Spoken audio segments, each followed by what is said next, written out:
Hey guys, welcome back to the channel. In today's video, I'll explain how to add an account on MatchTrader step by step. So let's dive in. First, go ahead and log into your account and open MatchTrader. And then you want to look at the top left corner of the screen. Here, you'll see your current account number and account status. Go ahead and click the drop down. Then from here, you want to choose New Trading Account.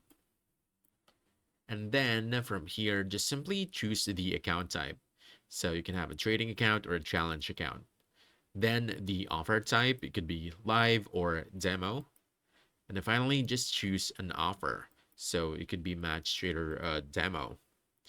After that, review the details. So this includes your leverage, account, currency, and initial deposit.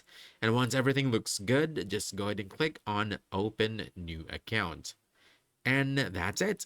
Your new account will now be added. And if you tap the account section again in the top left corner, you'll see your new account listed along with your existing ones.